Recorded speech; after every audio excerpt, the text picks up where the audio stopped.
దేవునికి స్తోత్రం. అందరం కూడా కూర్చున్నట్లయితే వాక్య భాగంలోకి వెళ్దాం.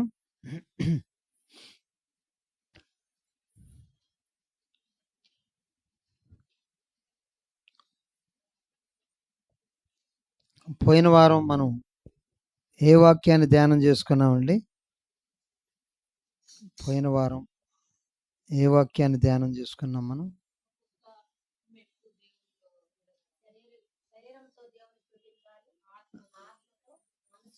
మనస్సుతో.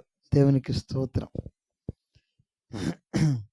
అంటే ప్రభువుతోటి కలుసుకోవాలి అన్నది చివరి పాయింట్.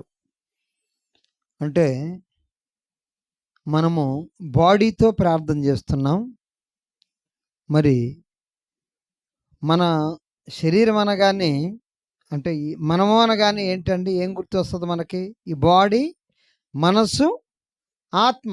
దేవునికి స్తోత్రం కదండి. ఈ మూడు యెహోవా పెట్టిన దీపము అంటారు. దాన్ని ఆత్మను ఏమంటారండి? యెహోవా పెట్టిన దీపం. సామెతలు 20:27లో ఈ మాట రాయబడింది కదండి. యెహోవా పెట్టిన దీపం ఏంటంటే మనలో ఉన్నటువంటి ఆత్మ. దేవునికి స్తోత్రం. అంటే శరీరంతో ప్రార్థన చేసేటప్పుడు, అదేవిధంగా మరి మనము లోతుగా వెళ్ళినప్పుడు 3 గంటలు దాటితే మరి మనము మనస్సుతో ప్రార్థన చేస్తాము. ఈ మనస్సును కూడా మనము దాటి ఇంకొక 3 గంటలు గడపగలిగితే మరి ఆత్మతో ప్రార్థన చేస్తాం. మరి ఈ స్టేజీలోకి ఎవరైనా వచ్చారా? ఇంత స్టేజీ, ఎన్ని స్టేజీల్లో, ఏ స్టేజీలో ఉన్నారు మీరు? కనీసం మనస్సన్న పోతుందా దేవుని వైపు? ఏమండి? మనస్సు అయితే పోతుంది కదా, పోతుంది, ఖచ్చితంగా పోతుంది. ఎందుకంటే బాగా ఇబ్బంది వచ్చినప్పుడు మరి మనకున్నటువంటి దోషాలన్నిటినీ ఒప్పుకుంటాం, శరీరంతో ప్రార్థన చేస్తూ ఉంటాం. ఎప్పుడైతే బాధలు ఎక్కువైతాయో అప్పుడు మన మనస్సు దేవుని వైపు వెళ్తూ ఉంటుంది. దేవునికి స్తోత్రం. అప్పుడు మనస్సుతోటి నా ప్రాణమా యెహోవాను సన్నిధించుము అని మరి దావీదు గారు ఏ విధంగా అయితే తన మనస్సును దేవుని వైపు పోనిచ్చాడో మనం కూడా అట్లా చేస్తూ ఉంటాం. ఈ ఆత్మతోటి అంటే ఇది భక్తితో కూడుకుంది. ఇది చాలా కష్టమైనటువంటి పని. ఆత్మతో అంటే మన ఆత్మకి దేవుని ఆత్మతో ఏకీభవించాలి. అంటే మనలో ఉన్నటువంటి శరీర క్రియలు చంపబడాలి. మనలో ఉన్నటువంటి ఈ మనస్సు కూడా పూర్తిగా దేవుని వైపు ఆనుకొని ఆత్మతో ఏకీభవించినప్పుడు శరీరం కూడా పూర్తిగా న్యూట్రల్ అయిపోయి, అంటే కక్షలు, విమతములు, భేదములు అన్నీ కూడా పక్కకు పోయినప్పుడు అప్పుడు మనము ఆత్మతో సత్యముతో ఆరాధించగలం. దేవునికి స్తోత్రం కదా. నన్ను ఆరాధించేవారు ఎట్లా ఆరాధించాలంటున్నాడు? ఆత్మతోటి ఆరాధించాలి, సత్యముతోటి, అంటే పరిపూర్ణతతోటి. మన మాటలో కానీ, మన నాలుకలో కానీ, మన శరీరములో కానీ, మన ఆత్మలో కానీ, మరి మన మనసులో కానీ ఎలాంటి కల్మషము లేనప్పుడు మాత్రమే ఆత్మతోటి సత్యముతోటి ఆరాధించగలం. దేవునికి స్తోత్రం. దీన్ని చేరుకోవటానికి మనం ప్రయత్నం చేద్దాం. దేవునికి స్తోత్రం. హల్లెలూయా. అయితే ప్రియులారా, ఈరోజు చూడండి, ఎఫెసీయులకు రాసినటువంటి పత్రిక 6వ అధ్యాయము 10వ వచనం నుంచి మనం కొన్ని వచనాలు చదువుకుందాం. తుదకు ప్రభు యొక్క మహాశక్తిని బట్టి ఆయన యందు బలవంతులయుండుడి. మీరు అపవాది తంత్రములను ఎదిరించుటకు శక్తిమంతులగునట్లు దేవుడిచ్చు సర్వాంగ కవచమును సర్వాంగ కవచం కావాలట. దేవునికి స్తోత్రం. మనకేం కావాలటండి? సర్వాంగ కవచం. అంటే మనలో ఉన్నటువంటి ప్రతి అవయవానికి కవచాలు దేవుడిచ్చాడు. ఈ అన్నిటికీ కూడా మనము కవచమును ధరించాలి. సర్వాంగ కవచం. సర్వాంగ కవచములో ఏమున్నాయి అని మనం చూస్తే చదవండి అమ్మా. ఏలయనగా మనము పోరాడినది శరీరులతో కాదు, ప్రధానులతోనూ అధికారులతోనూ ప్రస్తుత అంధకార సంబంధులకు లోకనాథులతోనూ ఆకాశ మండలమందున్న దురాత్మల సమూహములతోనూ పోరాడుచున్నా. అంటే మనం పోరాడేది ఎవరితోటట? శరీరులతో కాదు. మనం పోరాడేది మనుషులతో కాదు. ప్రధానులు, అధికారులు కదండి. ఈ ప్రధానులు ఎవరు? అధికారులు ఎవరు? ప్రస్తుత అంధకార సంబంధులకు లోకనాథులు. ఈ ప్రధానులు, అధికారులు, అంధకార సంబంధులకు లోకనాథులు అనంటే దేవుళ్ళు అని పిలువబడుతున్నవారు. ప్రధానులు, అధికారులు అంటే ప్రియులారా, సాతాను యొక్క సమూహములో ప్రధానులు ఉన్నారు, అధికారులు ఉన్నారు. సాతాను గాడికి ఒక సైన్యం ఉంది, వాడికి కూడా ఒక సైన్యం ఉంది. ఈ ప్రధానులు మనకున్నటువంటి ప్రధానులు, అధికారులు కాదు. ఆత్మీయమైనటువంటి, అంటే మనము శరీరాలతో మన పోరాటము కాదు అని బైబిల్ గ్రంథం చెప్తా ఉన్నది. దేవునికి స్తోత్రం. ప్రధానులు ఎవరంటే మరి సాతాను సంబంధికులైనటువంటి ప్రధానులు. సాతానుడు గారు ఉన్నాడు, వాడి కింద ప్రధానులు ఉన్నారు, అధికారులు ఉన్నారు. అంటే వాడు ఆజ్ఞాపిస్తే వాళ్ళు వస్తారన్నమాట మన దగ్గరికి. దేవునికి స్తోత్రం కదండి, మన దగ్గరికి వస్తారు వాళ్ళు.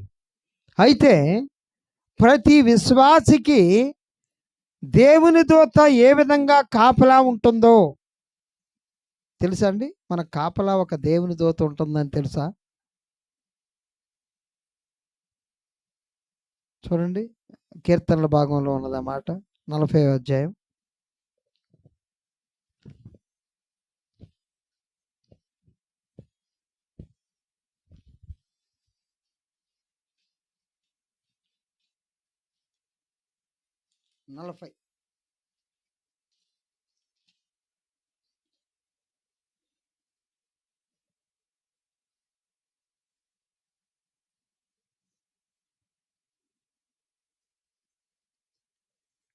యెహోవా యందు భయభక్తులు గలవారి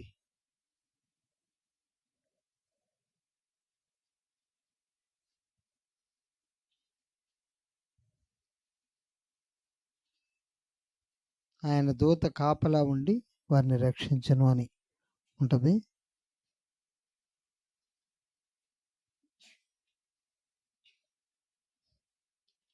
ముప్పై 34 అనుకుంటా, సారీ 34:7 యెహోవా యందు భయభక్తులు గలవారి చుట్టూ ఆయన దూత కావలియుండి వారిని రక్షించును. దేవునికి స్తోత్రం. అంటే దేవుని యందు భయం కలిగి, దేవుని యందు భక్తి కలిగి ఉన్నవారి చుట్టూ ఎవరు ఉంటారటండి?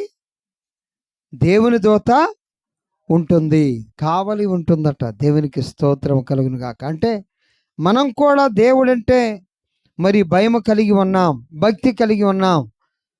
యేసుక్రీస్తే నా రక్షకుడని నమ్ముతున్నాం, యేసుక్రీస్తు ప్రభు అని నమ్ముతున్నాం, యేసుక్రీస్తునందు విశ్వాసం ఉంచి ఉన్నాం. మన చుట్టూ మనకి కాపలాగా ఎవరుంటారండి? దేవుని దూత ఉంటుందని మనం అందరం కూడా నమ్ముతున్నాం. దేవునికి స్తోత్రం.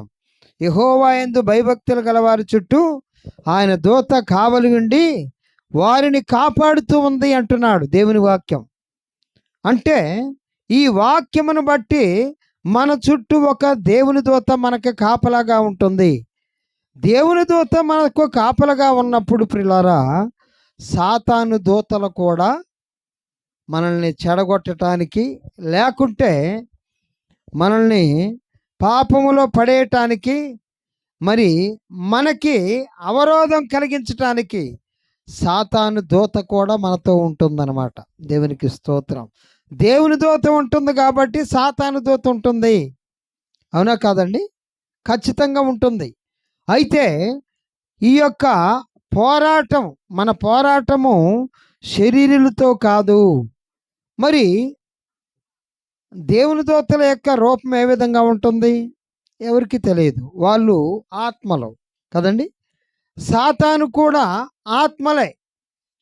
వాళ్ళకి వేరే శరీరాలు ఉంటాయి. దేవుని దూతలకు కూడా వేరే శరీరాలు ఉంటాయి. అయితే సాతానుడు కూడా ఒక దూతలలో ఒకడు గనుక వాడి ఆకారం అదే విధంగా ఉంటుంది, మనకు కనపడదు. దేవుని దూత మనకు కనపడదు. సాతాను దూతలైనటువంటి ప్రధానులు కానీ అధికారులు కానీ మనకు కనబడరు. దేవునికి స్తోత్రం. అయితే మన పోరాటము వారితోటే. మనము వాళ్ళని ఎట్లా చూడగలం? మనం వాళ్ళని ఎట్లా చూడగలమంటే బాగా ప్రార్థన చేస్తూ ఉన్నప్పుడు, బాగా దేవుని యందు భయభక్తులు కలిగి ఉన్నప్పుడు, మనం ఎక్కువగా ప్రార్థనలో కనబడుతూ మరి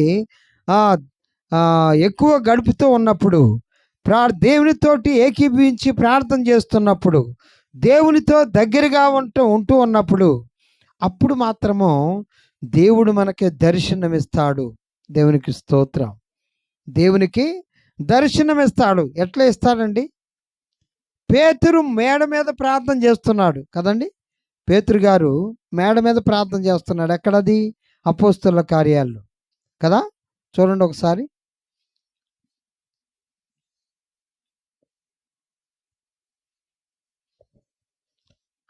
అపోస్తలుల 10వ అధ్యాయము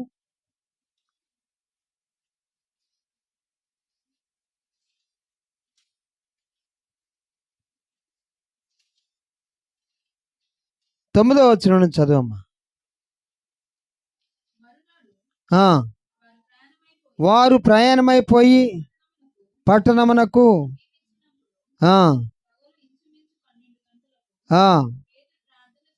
పేతురు ప్రార్థన చేయుటకు మిద్ది మీదకి ఎక్కెను. అతడు మిక్కిలి ఆకలిగొని భోజనము చేయగోనెను. ఇంటి వారు సిద్ధము చేయుచుండగా అతడు పరవశుడై, ఆయన ప్రార్థన చేస్తూ ఉన్నాడు, పరవశుడయ్యాడట. దేవునికి స్తోత్రం. ఆకాశము తెరవబడుటయు 4 చెంగులు పట్టి దింపబడిన ఒక పెద్ద దుప్పటి వంటి ఒక విధమైన పాత్ర భూమి మీదకి దిగివచ్చుటయో చూచెను. అందులో భూమి యందుండు సకల విధములైన చతుష్పాద జంతువులు, ప్రాకు పురుగులను, ఆకాశ పక్షులను ఉండెను.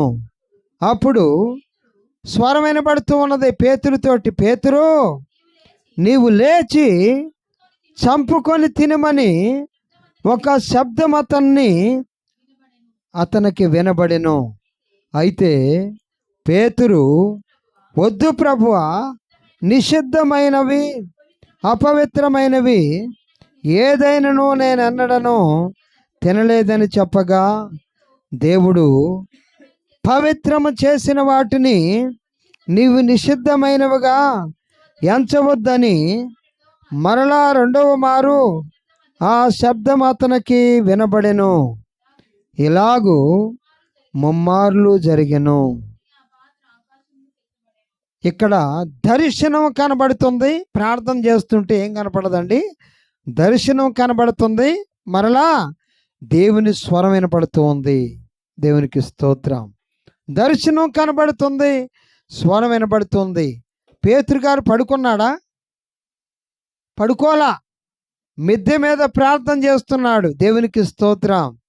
దర్శనం ఎట్లుంటుంది అనమాట. దేవునికి స్తోత్రం. అంటే దేవునితో లీనమైనప్పుడు, దేవుని దగ్గర ప్రార్థన చేస్తూ ఉన్నప్పుడు మనకి కళ ఎప్పుడు వచ్చింది అంటే పడుకున్నప్పుడు వచ్చింది.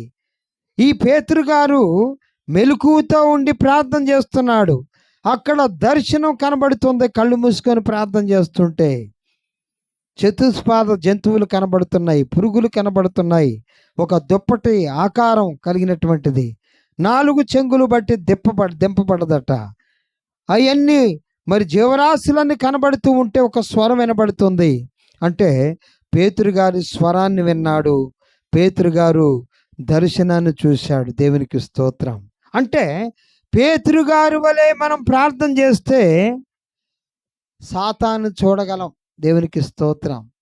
మనతో ఉన్నటువంటి దూతనే చూడగలం. అప్పుడు దేవునికి స్తోత్రం. సాతాను కనబడతాడు, దూత కనబడతాడు. మనకి జరగబోయేది చెప్తూ ఉంటాడు దేవుడు. మనకి ఏం జరగబోతుందో చెప్తూ ఉంటాడు. అప్పుడు జరిగేదాన్ని కూడా చూపిస్తూ ఉంటాడు దేవుడు. దేవునికి స్తోత్రము కలుగును గాక. హల్లెలూయా. కాబట్టి ప్రియులారా, అంటే మనము ఎక్కువగా ప్రార్థనలో గడపాలి అన్నమాట.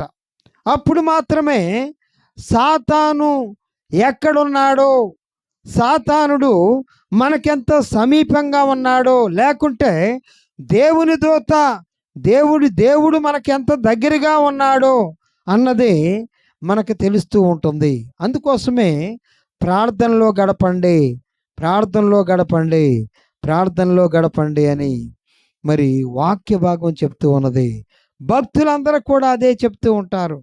బిల్లీ గ్రామ్ గారు ఎప్పుడు చెప్పినా ఇదే చెప్తాడు. ఏమనంటే, మీరు మరి 3 విషయాలు నేను చెప్తాను. ఏంటి అంటే, మొట్టమొదట ప్రార్థన చేయాలి మీరు, రెండోది ప్రార్థన చేయాలి మీరు అంటాడు, మూడోది కూడా ప్రార్థన చేయాలి. దేవునికి స్తోత్రం. హల్లెలూయా. అంటే ప్రార్థనలో ఎక్కువగా గడపాలి, దేవునితోటి సహవాసాన్ని కలిగి ఉండాలి. అయితే ప్రియులారా, ప్రార్థన చేస్తూ వాక్యాన్ని కూడా వినాలి, చదవాలండి. దేవునికి స్తోత్రం. ఈ 2 సమపాళ్ళలో ఉండాలి.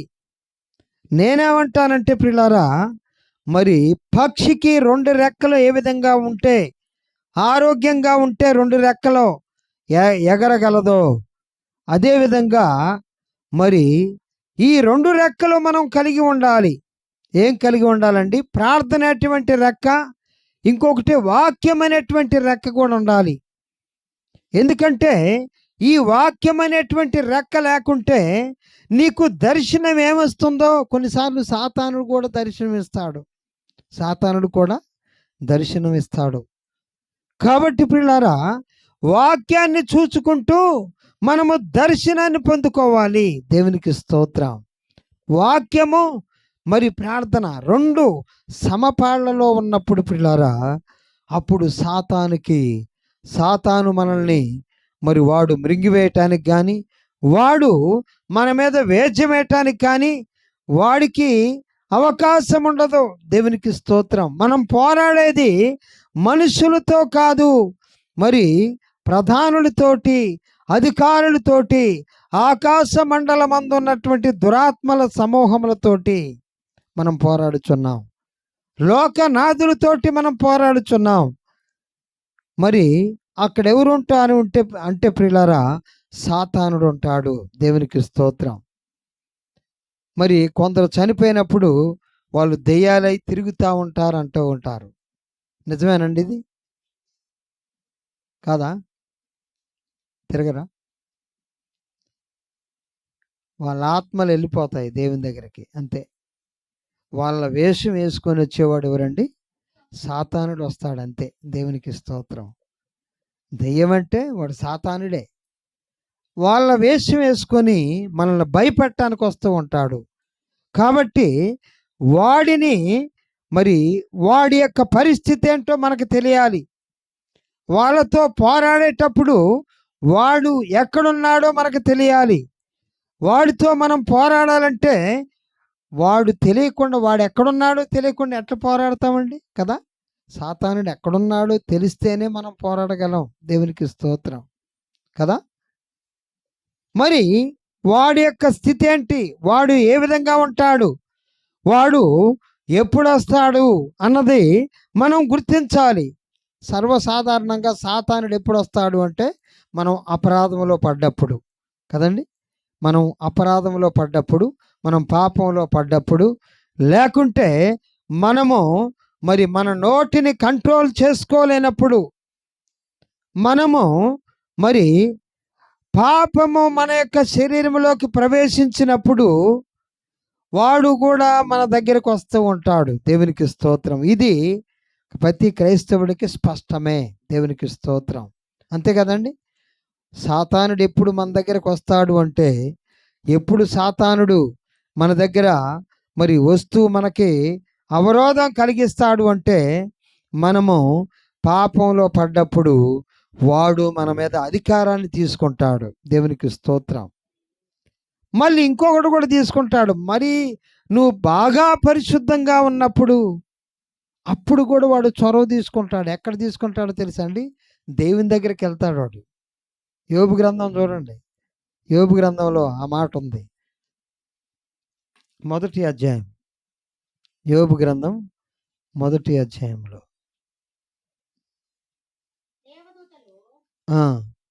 ఎన్నో వచనం? 1వ అధ్యాయం 6వ వచనం. దేవదూతలు యెహోవా సన్నిధిని నిలుచుటకై వచ్చిన దినమొకటి తటస్థించెను. ఆ దినమున అపవాది అగువాడు వారితో కలిసి వచ్చెను. యెహోవా నీవు ఎక్కడి నుండి వచ్చితివని వానిని అడగగా, అపవాది భూమి మీద ఇటు అటు తిరుగులాడుచు అందులో సంచరించుచు వచ్చితినని. అంటే భూమి మీద తిరుగుతూ ఉంటాడు వాడు. ఇల్లు తిరుగుతూ ఉంటాడు. అందరి దగ్గరకు వస్తూ ఉంటాడు. మన దగ్గరకు వస్తాడు. మన యొక్క దాపుల్లోకి వస్తాడు. మన ఇంట్లోకి వస్తాడు. వెళ్ళిపోతూ ఉంటాడు. అందుకు యెహోవా నీవు నా సేవకుడైన యోబు సంగతి ఆలోచించితివా? అతడు యథార్థవర్తుడును న్యాయవంతుడై దేవుని యందు భయభక్తులు కలిగి చెడుతనము విసర్జించినవాడు. భూమి మీద అతని వంటి వాడు ఎవడనో లేడు అని అడగగా, అపవాది యోబు ఓరకయే దేవుని యందు భయభక్తులు గలవాడాయన. నీవు అతనికిని అతని ఇంటి వారికిని అతనికి కలిగిన సమస్తమునకును చుట్టూ కంచె వేసితివి కదా. అంటే దేవునికి స్తోత్రం. అంటే మన చుట్టూ ఎవరు కంచె వేశారండి? దేవుడు కంచె వేశాడు. దేవునికి స్తోత్రం. అంటే దేవుని దగ్గర వేచి వేస్తూ ఉన్నాడు. మన చుట్టూ దేవుని దూత ఉంటుందని మరి 38వ అధ్యాయంలో మనం చదువుకున్నాం. యోబు చుట్టూ, వారి పనివారి చుట్టూ, వారి కుమారులు కుమార్తెల చుట్టూ, తన కుటుంబమంతా చుట్టూ, ఊజు దేశంలో ఆయనంత ధనవంతుడే లేడట. దేవునికి స్తోత్రం. ఇతను దేవుడు ఆయన గురించి సాక్ష్యం ఇస్తున్నాడు. ఇతడు యథార్థవర్తనుడు, న్యాయవంతుడు, దేవుని యందు భయభక్తులు కలిగి చెడుతనమును విసర్జించినవాడు. ఎవరండి? యోబు గారు. ఆయన న్యాయంగా ఉండేవాడు. ఆయన సహాయం ఎట్లుండేదో తెలుసండి? యోబు గారు సహాయం, ఆయన విధవరాండ్రకి, అనాథలకి, దిక్కులేని వాళ్ళకి తండ్రిగా ఉండేవాడట. దేవునికి స్తోత్రము కలుగును గాక. అంత భక్తుడిగా ఉన్నాడు. తన పిల్లలో ఆయన యొక్క పరిస్థితి ఏంటి అంటే, యోబు గారి యొక్క పరిస్థితి, తన పిల్లలో తానైతే దేవుని యందు భయభక్తులు కలిగి ప్రార్థన చేస్తున్నాడు, మంచిదే. కానీ తన పిల్లలో ఒకవేళ దేవునికి విరోధంగా పాపం చేశారేమో అని వారి గురించి కూడా ప్రార్థన చేసేవాడట. వారి కోసం కూడా బలులు అర్పించేవాడు. దేవునికి స్తోత్రం. వారి కోసం కూడా ప్రాయశ్చిత్తం చేసేవాడట. ప్రతి మరి కుమారుడు కోసం, ప్రతి కుమార్తె కోసం మరి ప్రార్థన చేసి, వారు దేవుని యందు భయభక్తులు కలిగి ఉంటారో లేదో, వారి మనసు దేవుని వైపు వెళ్తుందో లేదో, వారి ఆత్మ దేవునితో ఏకీభవిస్తుందో లేదో అని ఈయన బలులు అర్పించేవాడట ఆ 10 మంది కుమారుల కోసం. దేవునికి స్తోత్రం. అంటే తన కుటుంబాన్ని తన్ను కూడా భద్రం చేసుకుంటూ ఉన్నాడు. పరిశుద్ధతను ప్రదర్శించేవాడుగా ఉన్నాడు. అంత పరిశుద్ధుడిగా ఉన్నాడు. అంత నీతిమంతుడిగా ఉన్నాడు. అంత మరి ఎంత పరిశుద్ధత ఉంటే అంత కంచి వేయబడతాం. దేవునికి స్తోత్రం. దేవుని చేత భద్రం చేయబడతాం. ఆ భద్రం చేయబడ్డప్పుడు ప్రియులారా, ఆ టైంలో ఆయనతో పాటు చాలామంది భక్తులు ఉండవచ్చు, కానీ మరి ఆయనకు మాత్రమే శోధన వచ్చింది. ఆయనకు మాత్రమే శోధన వచ్చింది. శోధన ఎందుకు వచ్చిందో తెలుసండి? మనము అది వచ్చిద్దేమో, ఇది వచ్చిద్దేమో, లేకుంటే నాకు ఎట్లా అయిద్దేమో, నా కుటుంబం ఎట్లా అయిద్దేమో అనుకుంటే వచ్చిద్ది. ప్రార్థనలో గడపకుంటే వచ్చిద్ది. మెలకువగా ఉండి ప్రార్థన చేయకుంటే వచ్చిద్ది.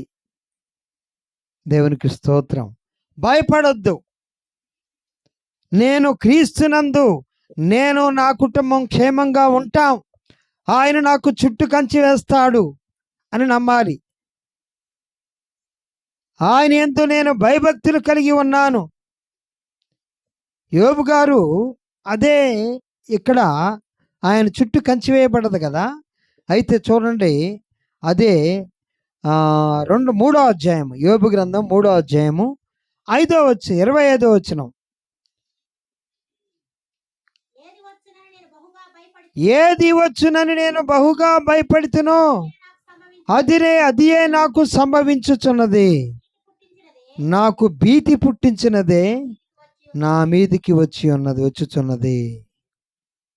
నేను నెమ్మది లేదు, నాకు నెమ్మది లేదు, సుఖము లేదు, విశ్రాంతి లేదు.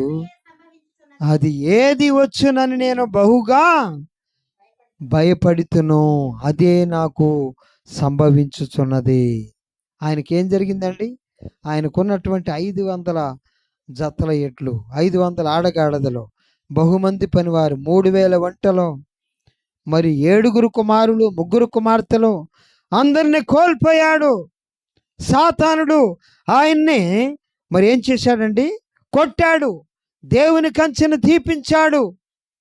తీపించి ఆయన ఒట్టిగానే నీ యందు భయభక్తులు కలిగిన వాడుగా ఉన్నాడా అని దేవుని దగ్గర వేద్యం వేశాడు.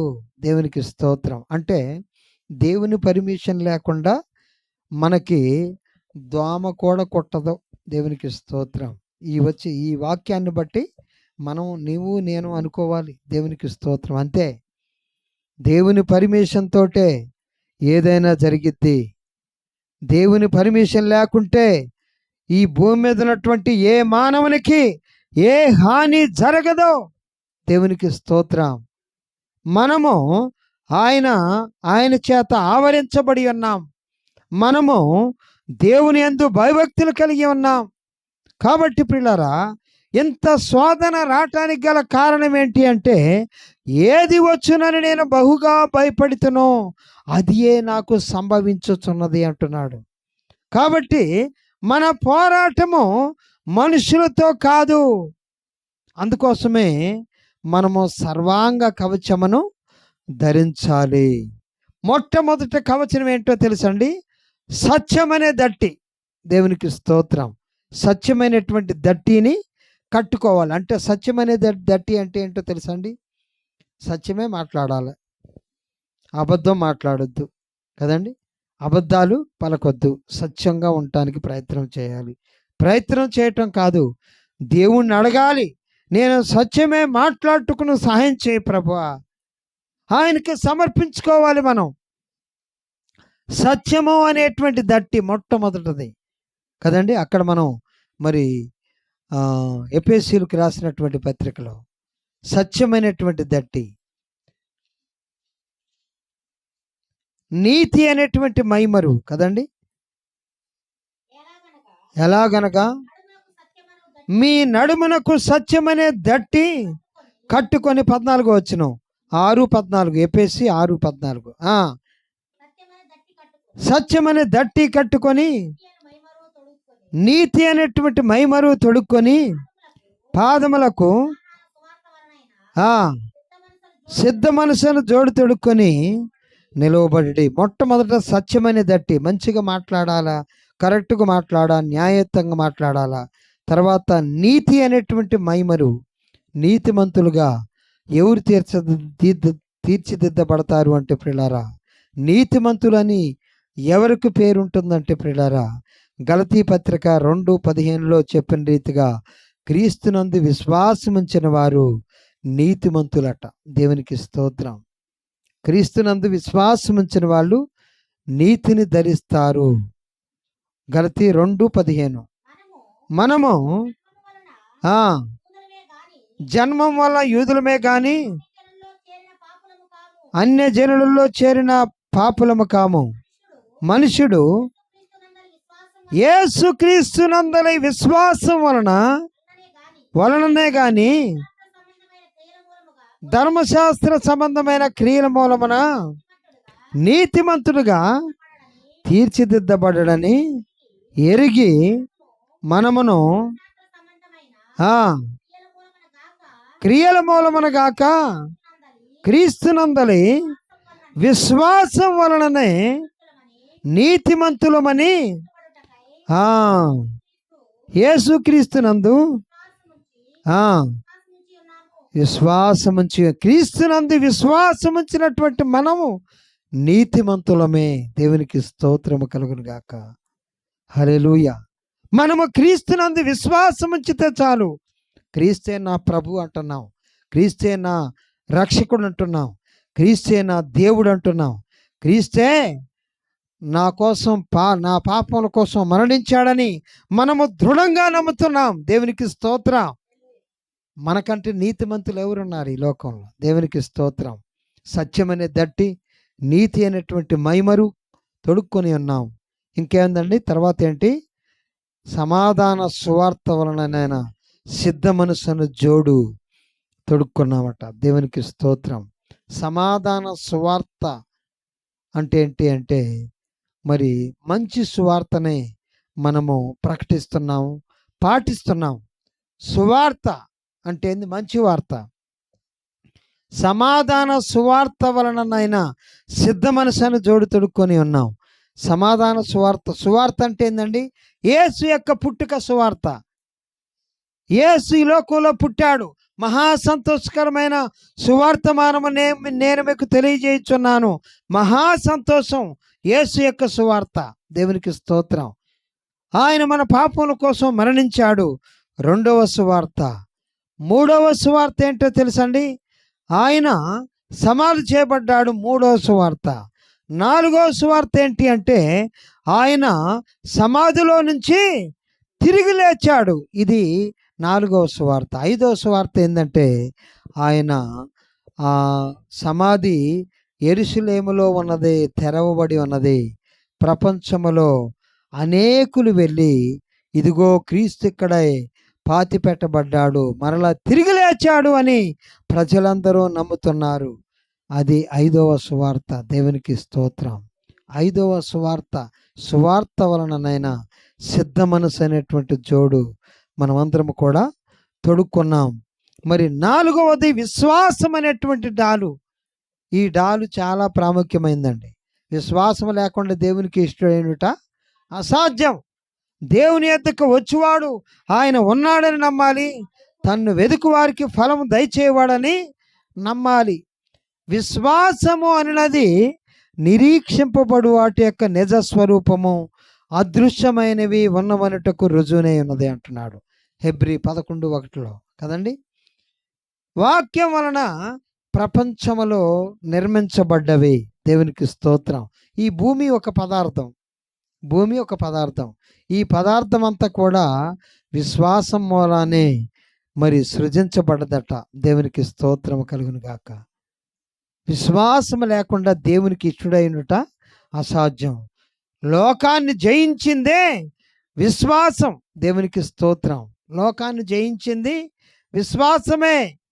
లోకాన్ని జయించాలంటే విశ్వాసముతో ఉండాలి.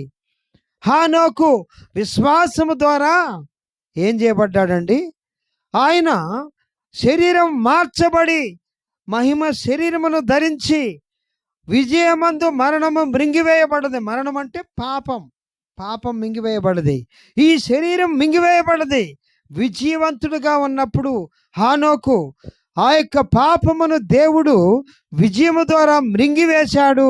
ఆయన్ని మహిమ శరీరముతోటి పరలోకానికి తీసుకొని వెళ్ళాడు. దేవునికి స్తోత్రము కలుగును గాక.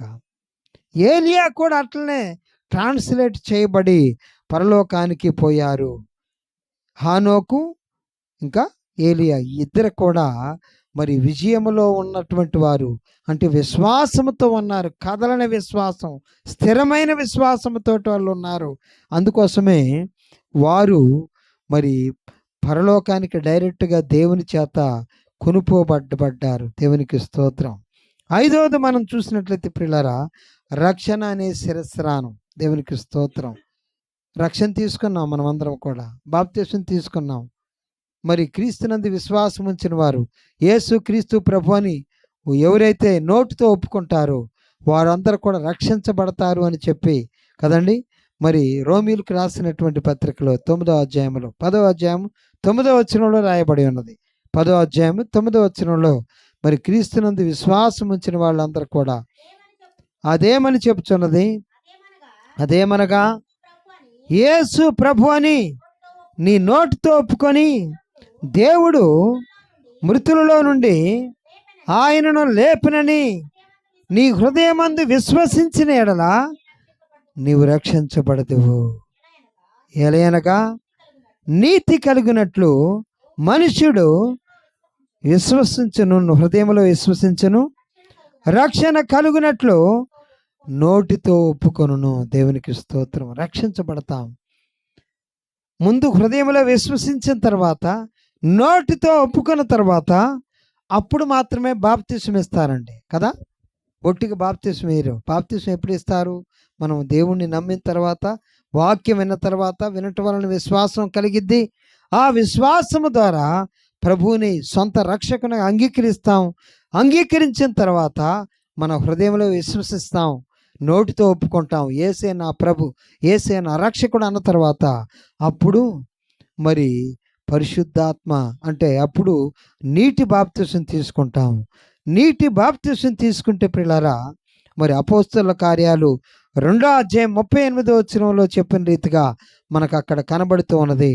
మరి బాప్తిసం పేతురు, మీరు మారు మనసు పొంది పాప క్షమాపణ నిమిత్తము ప్రతివాడు యేసుక్రీస్తు నామమున బాప్తిసం పొందుడి, అప్పుడు మీరు పరిశుద్ధాత్మ అనే వరాన్ని పొందుతారు. దేవునికి స్తోత్రం. బాప్తిసం పొందాలి, అప్పుడు మనమందరం కూడా పరిశుద్ధాత్మ అనేటువంటి వరాన్ని పొందుకుంటాం. ఇది మరి రక్షణ అనేటువంటి హెల్మెట్ అన్నమాట. ఇది హెల్మెట్, బండి నడిపేటప్పుడు హెల్మెట్ అంత ప్రాముఖ్యమైందని మన ప్రభుత్వం అధికారులు ఏ విధంగా చెప్తూ ఉంటారో, ఈ రక్షణ అంత ప్రాముఖ్యమైంది. నమ్మిన తర్వాత రక్షణ అన్నది ఖచ్చితంగా తీసుకోవాల్సిందే. దేవునికి స్తోత్రం. ఆ తర్వాత మనం చూసినట్లయితే ప్రియులారా, మరి ఆత్మ ఖడ్గమట. చూడండి, 6వది ఆత్మ ఖడ్గం అంటున్నాడు. మరి 17వ వచనం, మరియు రక్షణను శిరస్త్రానము దేవుని వాక్యమును ఆత్మ ఖడ్గమును ధరించుకు. దేవునికి స్తోత్రం. ఇప్పుడు మనం చెప్పుకున్నాం, మన శరీరం ఉన్నది, మనసు ఉంది, ఆత్మ ఉన్నది మనకి కదండి. ఈ ఆత్మకి ఖడ్గం ఏంటో అంటే, ఈ ఆత్మకి, మనలో ఉన్నటువంటి ఆత్మకి ఎల్లప్పుడూ ఈ శరీరం ఏమైపోయినా కానీ, లేకుంటే ఇంకేదేమైనా కానీ, ఈ ప్రపంచంలో ఏది జరుగుతున్నా కానీ, ఈ వాక్యమట మన ఆత్మకి ఖడ్గముగా ఉంటుందట. అంటే ఖడ్గం దేనికి ధరిస్తారండి? దేనికి ధరిస్తారు? ఏదన్నా సాతానుడు వచ్చి ఈ ఆత్మ మీద ఎటాకు చేయకుండా, దేవునికి స్తోత్రము కలుగును గాక. ఈ వాక్యం అనేటువంటి ఖడ్గం రక్షింపబడిన ప్రతి ఒక్కరికే ఆ దేవుడు నిశ్చయించాడు. దేవునికి స్తోత్రం. ఆత్మ ఖడ్గం, ఈ ఆత్మకి ఖడ్గం ఉంటుందట. ఆ ఖడ్గమే ఈ దేవుని వాక్యం. దేవునికి స్తోత్రం. వాక్యమును మరి ఆత్మ ఖడ్గమును ధరించుకొనుడే. ఖడ్గాన్ని, మరి ఈ వాక్యం అనేటువంటి ఆత్మ ఖడ్గమును నాకు ఎల్లప్పుడూ ఉంచు ప్రభు అనేసి మనం ప్రార్థన చేయాలి. అందుకోసమే ఒకవేళ ఈ శరీరం పాపం చేసినా కానీ మనకి దేవుని వాక్యం ఖడ్గంగా ఉంటుంది కాబట్టి ఈ ఆత్మ ఎల్లప్పుడూ మంచి కోసమే ప్రార్థన చేయాలా, ప్రార్థన చేయాలని ఘోషించిద్ది. దేవునికి స్తోత్రము కలుగును గాక. హల్లెలూయా. మరి ఆ తర్వాత 7వదిగా మనం ఏం చేయాలండి? మరి ఆత్మ వలన మరి ప్రార్థనలో విజ్ఞాపనలు చేస్తాం. దేవునికి స్తోత్రం. అంటే మన ఆత్మ ఖడ్గం ఉంటుంది. దేవుని వాక్యం మన ఆత్మకి ఖడ్గంగా ఉంటుంది. దేవుని వాక్యాన్ని కూడా మనం పొందుకుంటాం కదా. దేవుని వాక్యం అంటే బాప్తిసం తీసుకున్న తర్వాత, క్రీస్తునందు విశ్వాసం ఉంచిన తర్వాత, క్రీస్తులోకి బాప్తిసం తీసుకున్న తర్వాత మనము ఆత్మను పొందుకుంటాం. కాబట్టి ఆ ఆత్మ మనల్ని ప్రార్థనలోకి నడిపిస్తుంది, విజ్ఞాపన చేయుటకు నడిపిస్తుంది. మనము ఏ విధంగా ప్రార్థన చేయాలనో మనకి తెలియదు కనుక ఈ ఆత్మే మనకి ప్రార్థన నేర్పిస్తుంది. మనం అందరం కూడా ప్రార్థన చేస్తున్నామంటే దానికి గల కారణం ఏంటో తెలుసండి? దేవుడు మనకిచ్చినటువంటి ఆత్మ. దేవునికి స్తోత్రం. ఆత్మతోటే ప్రార్థన చేస్తాం, వేరే వాళ్ళు చేయలేరండి. దేవునికి స్తోత్రం. మనం ప్రార్థన చేయగలుగుతున్నామంటే దేవుని ఆత్మ మనలో ఉన్నది కాబట్టి ప్రార్థన చేయగలుగుతున్నాం. కాబట్టి ప్రియులారా, మరి మనము ఈ సర్వాంగ కవచమును ధరించుకుందాం. దేవుడు ఖచ్చితంగా మరి మనల్ని కాపాడేవాడుగా ఉన్నాడు. దేవునికి స్తోత్రం కలుగును గాక. కాబట్టి సర్వాంగ కవచమును ధరించుకొని ఈ లోకములో సంసిద్ధులంగా మనము శరీరులతో కాదు పోరాడేది, మరి ప్రధానులతోటి, అధికారులతోని, మరి ఆత్మ సంబంధమైనటువంటి దురాత్మల సమూహములతోటి, ఆకాశ మండలమందున్న దురాత్మల సమూహములతోటి మనమందరము కూడా పోరాడుతున్నాం. కాబట్టి మనమందరము కూడా శరీరాలతోటి వేద్యమేయొద్దు. శరీరులు మనకి శత్రువులు కాదు, సాతానుడే మన శత్రువు. కాబట్టి మన ఆత్మీయ స్థితిని చెడగొట్టేది వాడే. కాబట్టి పిల్లరా, మనము వాడిని గుర్తించాలి. మన దగ్గర ఉన్నటువంటి దేవుని దూతను కూడా గుర్తించాలి. అలాంటి కృప దేవుడు మనందరికి అనుగ్రహించునుగాక. Amen, amen. ప్రార్థన చేసుకుందాం. వాక్యము నిమిత్తమే చిన్న ప్రార్థన చేసుకుందాం. స్తోత్రములు తండ్రి, పరిశుద్ధుడైన ప్రభువా, మహోన్నతుడా, సర్వశక్తిమంతుడానికి వందనాలు తండ్రి. జ్ఞాపకం చేసుకోండి, దీవించండి, ఆశ్రయించండి తండ్రి. ప్రేమగినటువంటి నా తండ్రి, నా రక్షకుడానికి వందనాలయ్యా. కనికరపడడానికి కోట్లాది స్తుతులు. జీవాధిపతినికి వందనాలు చెల్లిస్తూ ఉన్నాం. నీ జీవాన్ని బట్టి వందనాలు, ఘనతను బట్టి వందనాలు, పరిశుద్ధిని బట్టి వందనాలు చెల్లిస్తూ ఉన్నాం తండ్రి. ఇక్కడ కూడి ఉన్న ప్రతి బిడ్డని జ్ఞాపకం చేసుకోండి, దీవించండి అయ్యా. కృపాగారి కుటుంబాన్ని జ్ఞాపకం చేసుకోండి, దీవించండి. వారి యొక్క ప్రభా, వారి సార్ని జ్ఞాపకం చేసుకోండి. లక్ష్మణ్ గారిని ముట్టుకోండి ప్రభా. నీ కుమార్తె షాపుని దీవించండి తండ్రి, ఆశీర్వదించండి ప్రభా. నీకు వందనాలు ఎక్స్టెండ్ చేయండి ప్రభా. నీకు వందనాలు చెల్లిస్తూ ఉన్నాం. వారిరువురిని ప్రేమించి ఇచ్చినటువంటి శ్రేష్టమైనటువంటి కుమారుని బట్టి వందనాలు. మ్యారేజ్ విషయమే జ్ఞాపకం చేసుకోండి. కుమార్తె సంధ్యా విషయమే జ్ఞాపకం చేసుకోండి, దీవించండి. మ్యారేజ్ విషయం జ్ఞాపకం చేసుకోండి. మంచి అబ్బాయిని, మంచి అమ్మాయిని ఏర్పాటు చేసి నడిపించండి తండ్రి. దీవించను ఆయన. ఆ కుటుంబంపై నీ దక్షిణ హస్తాన్ని నుంచి నడిపించండి తండ్రి. దీవెనలతో నడిపించమని ప్రార్థన చేస్తున్నా. ప్రేమగినటువంటి నా తండ్రి, నా రక్షకుడా, నీకే వందనాలు చెల్లిస్తూ ఉన్నాం. లక్ష్మణ్ గారు చుట్టూ కంచి వేయండి, కాచి కాపాడి కరుణించండి. సొంత ఇల్లు